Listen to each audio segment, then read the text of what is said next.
नमस्कार, बहुत बहुत स्वागत है आपका। आपके साथ मैं हूं राकेश पांडे।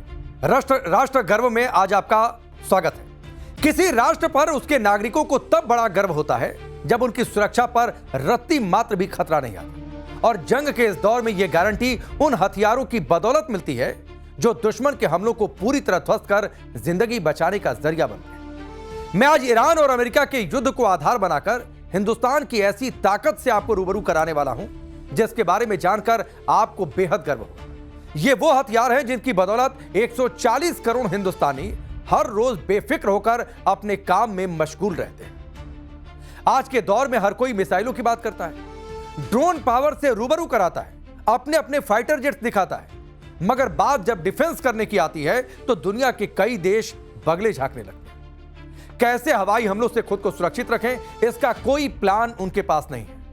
हालांकि भारत इस मामले में बहुत ज्यादा रिच है और ये हमने हाल फिलहाल में देखा भी। हमारे पास ऐसे एयर डिफेंस सिस्टम हैं जिनके बूते हैवी मिसाइलों को मार गिराया जा सकता है। हिंदुस्तान के आसमान में दुश्मन की कोई भी साजिश जिंदा नहीं रह सकती। यह कुव्वत हमने हासिल की।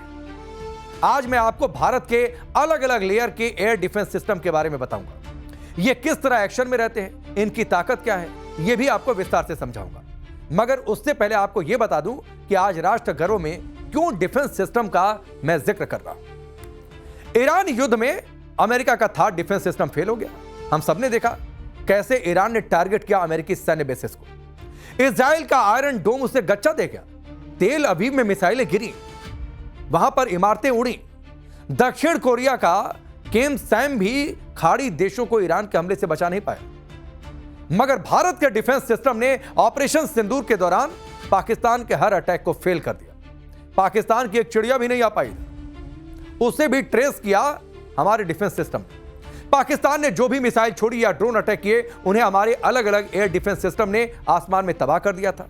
एक तरह से अगर यह कहें कि भारत डिफेंस सिस्टम की बदौलत भी एयर सुपेरियरिटी हासिल कर रहा और इस किलेबंदी को मजबूत करने के लिए कई कदम उठा रहा जो वाकई में गर्व से भर देने वाले। आपको इससे जुड़ी एक रिपोर्ट दिखाता हूं।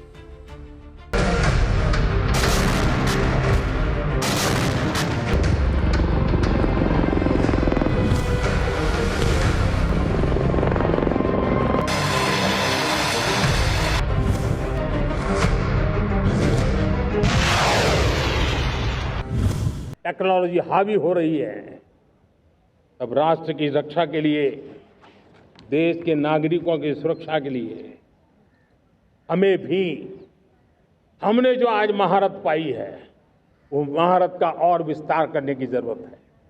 हमने आज जो महारत पाई है उसको लगातार अपग्रेडेड करते रहने की आवश्यकता है।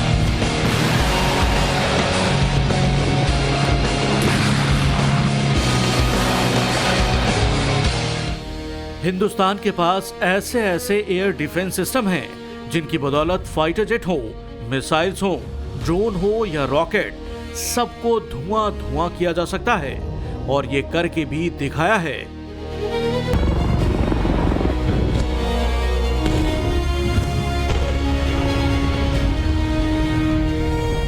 भारत डिफेंस वाली अपनी इस ताकत को पहले के मुकाबले बढ़ा रहा है और इस हद तक इजाफा कर रहा है कि दुश्मन आंख उठाकर ना देख सके।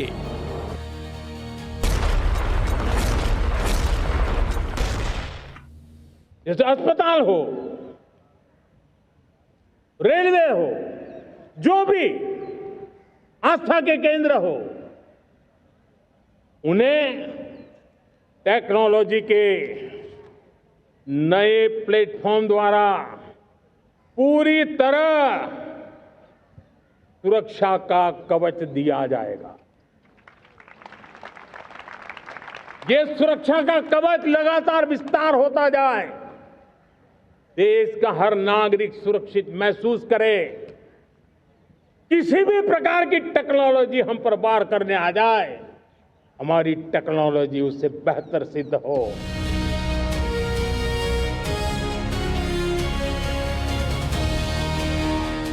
यूं तो हिंदुस्तान पर दुश्मन का कोई भी हथियार या वार असर नहीं करने वाला, मगर फिर भी मुल्क की हिफाजत के लिए कई देसी और विदेशी एयर डिफेंस सिस्टम की लाइन लगा दी गई है।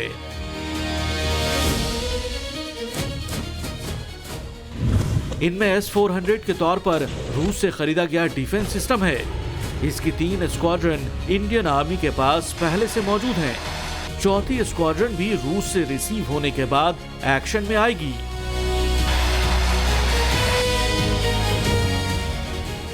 इसके अलावा प्रोजेक्ट कुशा पर तेजी से काम चल रहा है। इसे DRDO के जरिए मेक इन इंडिया के तहत बनाया जा रहा है। कुशा में 3 अलग अलग रेंज की मिसाइलें फिट की जा सकेंगी, जिनके जरिए 400 किलोमीटर तक टारगेट को ध्वस्त किया जा सकेगा। अभी हमारा स्टेटस है जल्दी से जल्दी इसका डेवलपमेंटल ट्रायल्स करना है। हमारे पास कुशा प्रोग्राम में 3 वेरिएंट है, मार्क 1, मार्क 2, मार्क 3 है, और ये total system can cover from 60 kilometres to 350 kilometres to hit the targets, aerial targets. So अभी हम लोग जल्दी से जल्दी उसका डेवलपमेंटल ट्रायल्स करके then we will be going for the user trials to demonstrate the performance of the Kusha system.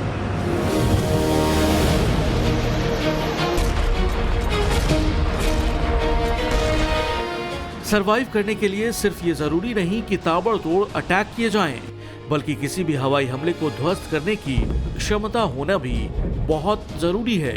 Bharat इस लिहाज से बहुत समृद्ध हो रहा है।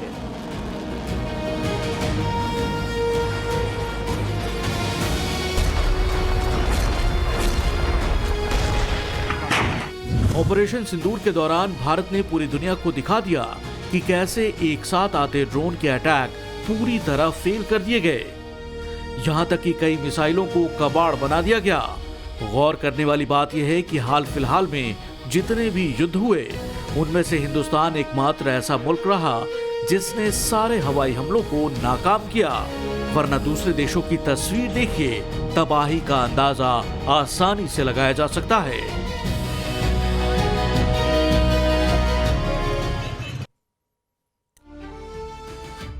आपने S-400 का नाम तो सुन लिया, इसकी खासियत भी बहुतों को मालूम है, मगर क्या आप जानते हैं कि ऐसे कई और डिफेंस सिस्टम पाइपलाइन में हैं जो आने वाले टाइम में ज्यादातर मेक इन इंडिया अभियान के तहत बनाए जाएंगे और देश के आसमान की अचूक पहरेदारी करेंगे। ये पहरेदारी कैसे होती है, इसे मैं अलग अलग लेयर के जरिए आपको समझाता हूं, जिससे आपको आसानी होगी और इसे आप बेहतर तरीके से समझ पाएंगे। हमारे पास 4 लेयर के एयर डिफेंस सिस्टम है। इन सबकी रेंज अलग अलग है, ऑपरेट करने का तरीका भी अलग अलग है, मगर मकसद एक है और वो है दुश्मन के हर प्रयास को नाकाम कर देना, उसकी हर चाल को नाकाम कर देना। ऐसे समझ लीजिए कि हमारे एयर डिफेंस सिस्टम एक्टिव है तो 4 किलोमीटर की दूरी से लेकर 400 किलोमीटर की दूरी तक सब कुछ खाक किया जा सकता है और दुश्मन की किसी भी मिसाइल को हवा में ही धुआं किया जा सकता है। पहली लेयर की बात सबसे पहली लेयर में हमारे पास मैन पोर्टेबल मिसाइल और एंटी एयरक्राफ्ट गन है। शेल का सिस्टम और 20 शोराट्स जैसे हथियार भी इसी लेयर में आते हैं। इनके जरिए कम ऊंचाई पर उड़ने वाले खतरे और ड्रोन को ध्वस्त किया जाता है। आमतौर पर 15 किलोमीटर तक की रेंज हथियार पहली लेयर में ही तैनात किए जाते हैं। इनके लिए किसी लॉन्चर या ट्रक की जरूरत नहीं पड़ती है। अब दूसरी लेयर की बात। दूसरी लेयर के जरिए 25 से 50 किलोमीटर तक के खतरों से निपटा जा सकता है। यह काम इस वक्त आकाश मिसाइल सिस्टम, पेचोरा, स्पाइडर और QRSAM के जरिए बखूबी किया जा रहा है। दुश्मन के ड्रोन्स के झुंड को मार गिराने के लिए ये लेयर बहुत काम आती है। यानी झुंड में एक साथ ड्रोन अगर आ रहे हो तो इसी सिस्टम का इस्तेमाल होता है, जो हमने ऑपरेशन सिंदूर में भी किया था। इस तरह की एयर डिफेंस सिस्टम ने ऑपरेशन सिंदूर में बहुत बड़ी भूमिका निभाई थी। इसके बाद बारी आती है तीसरे लेयर की, जिसमें बराक 8 मिसाइल डिफेंस सिस्टम को लगाया गया है। इसके जरिए 70 से 100 किलोमीटर तक के खतरों से आसानी से निपटा जा सकता है। इसमें किसी हथियार को पहले ही डिटेक्ट कर लिया जाता है। जब इस रेंज में हथियार आता है, फिर उसे ट्रैक किया जाता है और फिर उस पर निशाना लगाकर उसे मार गिराया जाता है। चौथी लेयर में हमारे लिए यह काम S-400 डिफेंस सिस्टम करता है। इसका मुख्य काम ही है सबसे लंबी दूरी के खतरे को हवा में ही रोक देना और वहीं पर न्यूट्रलाइज कर देना। आमतौर पर इसके जरिए सबसे डेंजरस हथियार को रोका जाता है। यह एक साथ 80 टारगेट ट्रैक करता है, जिसमें से 36 को मार गिराता है।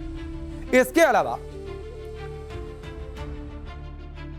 अलावा हमारे पास बैलिस्टिक मिसाइल डिफेंस सिस्टम की अलग लेयर है, जो कि 2 लेयर में। इसे भी समझ लीजिए। हाई एल्टीट्यूड के लिए पृथ्वी एयर डिफेंस और लो एल्टीट्यूड के लिए advance air defence system.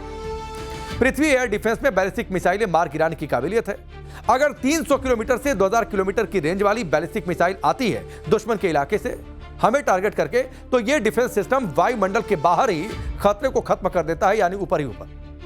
Modi सरकार इस तरह के एयर डिफेंस सिस्टम को लेकर बहुत सीरियस है। वजह बिल्कुल साफ है, मौजूदा दौर में बैलिस्टिक मिसाइलों को लेकर दुनिया भर में होड़ मची है। जिसे देखो वही बैलिस्टिक मिसाइल बना रहा, इसीलिए यह डिफेंस सिस्टम हमारा मजबूत होना चाहिए और भारत उसके लिए सतर्क है। भारत के लिए खतरा इसलिए भी बैलिस्टिक मिसाइल को लेकर ज्यादा है क्योंकि चीन और पाकिस्तान ने इसमें तेजी ला रखी है। इन्हीं को रोकने के लिए पृथ्वी डिफेंस सिस्टम पर काम किया जा रहा है। इस तरह के डिफेंस सिस्टम की जरूरत 1999 के करगिल युद्ध के दौरान महसूस हो गई थी। हालांकि बाद में अटल बिहारी वाजपेयी की सरकार ने इंडियन बैलिस्टिक डिफेंस प्रोग्राम शुरू किया और अगस्त 2012 में पृथ्वी 2 के जरिए एक नया मुकाम भी हासिल किया। इसे प्रद्युम्न बैलिस्टिक मिसाइल इंटरसेप्टर का नाम भी दिया गया। आपको बताते हैं कि make in India defence system का जलवा दुनिया में किस तरह बढ़ता जा रहा है।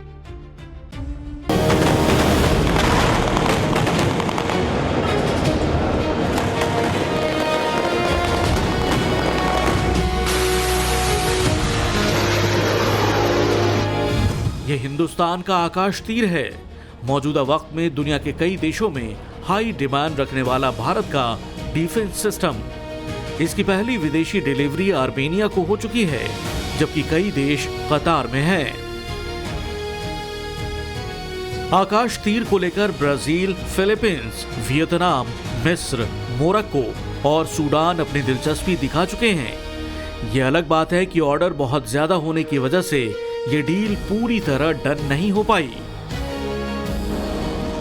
डीआरडीओ का पहला फोकस यही है कि इंडियन आर्मी को आकाश तीर से लैस किया जाए, उसके बाद इसके एक्सपोर्ट पर जोर रहेगा।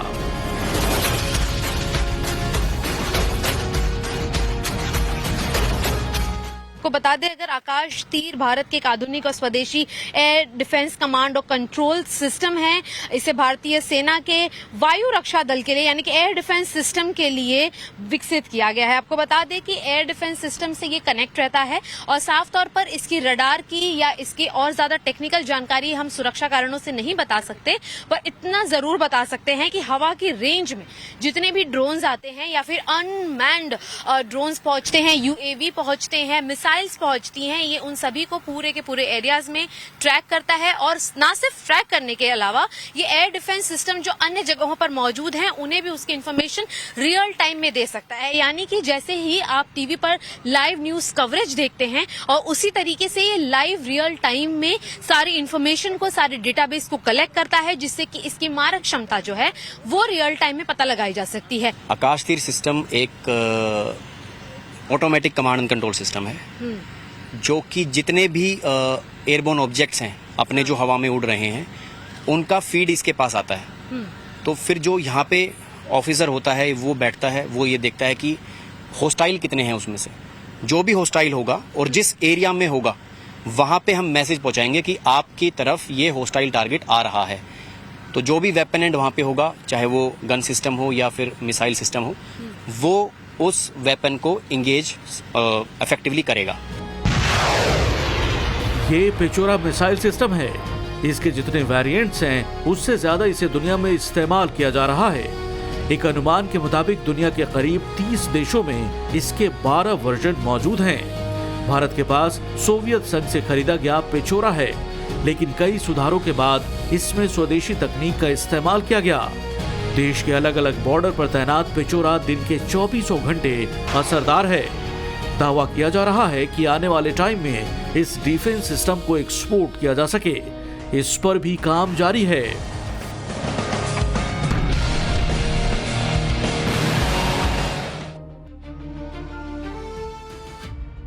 जंग के इस दौर में हर देश चाहता है कि उसके पास अपना एयर डिफेंस सिस्टम और इसकी बदौलत दुश्मन को रोका जा सके। इस पर क्यों जोर दिया जा रहा है, उसकी वजह भी अब आप समझ लीजिए। अगर ईरान के पास लंबी दूरी के अटैक रोकने के लिए एयर डिफेंस सिस्टम होता तो उसका यह हश्र नहीं होता, हर तरफ बर्बादी की ऐसी तस्वीर नहीं होती जो अभी नजर आ रही है।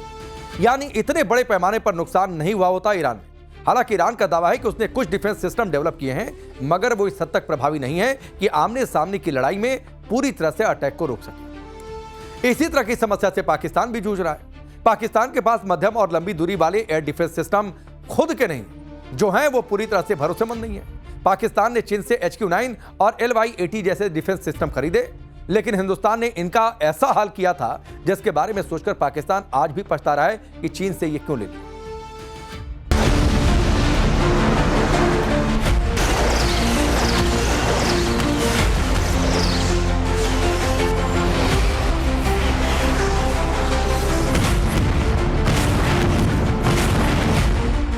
एक तरफ से धनाधन मिसाइल अटैक और दूसरी तरफ उन्हें आसमान में ही मार गिराने के लिए जवाबी मिसाइलों की लॉन्चिंग। रूस यूक्रेन युद्ध से लेकर ईरान अमेरिका इजराइल की जंग ने दुनिया को मिसाइल इंटरसेप्टिंग की ऐसी कई हैरत अंगेज तस्वीरें दिखाई।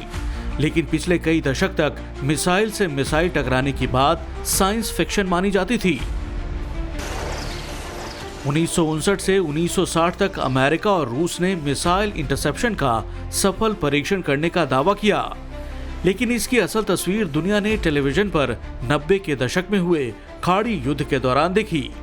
वो तारीख 18 जनवरी 1991 की थी, जब अमेरिका की पैट्रियट मिसाइल डिफेंस सिस्टम ने इराक के उस स्कड मिसाइल को हवा में ही इंटरसेप्ट कर तबाह कर दिया था, जो सऊदी अरब के धहरान प्रांत के इलाके से दागी गई थी। इस युद्ध ने साबित किया कि मिसाइल डिफेंस सिर्फ परमाणु हमलों के लिए नहीं, बल्कि पारंपरिक युद्ध में शहरों और सैनिकों को बचाने के लिए भी जरूरी है। इसके बाद दुनिया में एयर डिफेंस सिस्टम की होड़ शुरू हुई।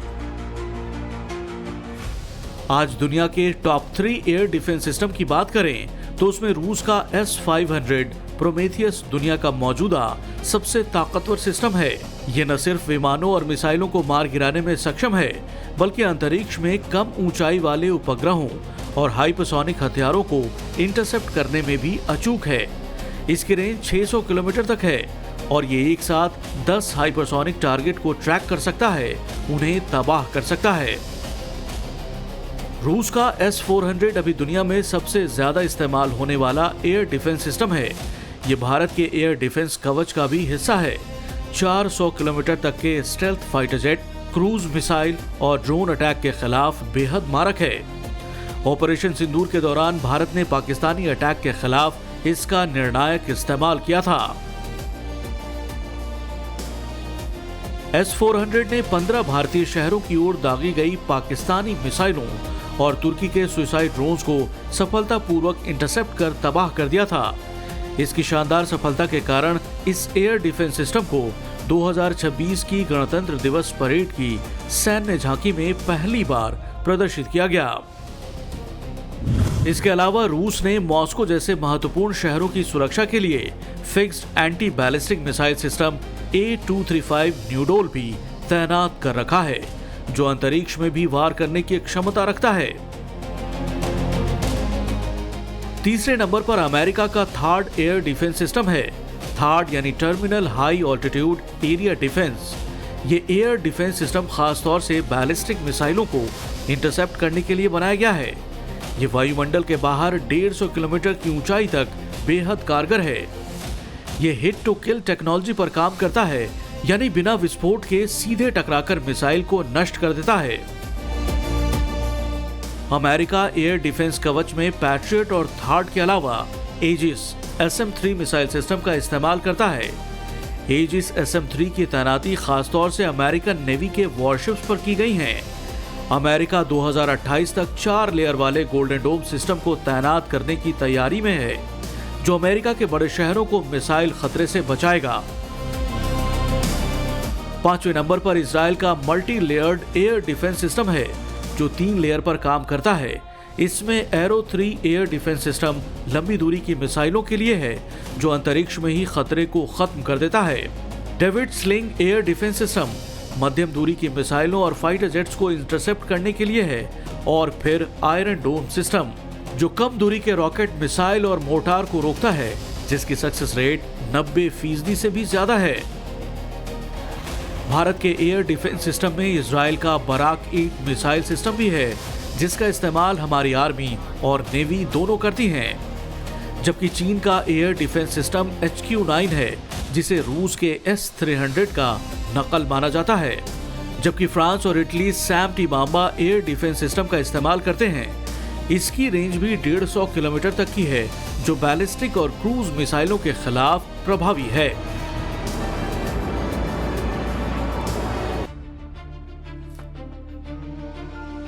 जितने एडवांस एयर डिफेंस सिस्टम आ रहे हैं उतनी ही दमदार मिसाइल टेक्नोलॉजी भी बनाई जा रही है। खास तरह की स्टील्थ टेक्नोलॉजी से हथियारों को इसीलिए लैस किया जा रहा ताकि डिफेंस सिस्टम को चीट किया जा सके, धोखा दिया जा सके। अब खतरा बढ़ा है तो भारत इस रेस में कैसे पीछे रहे?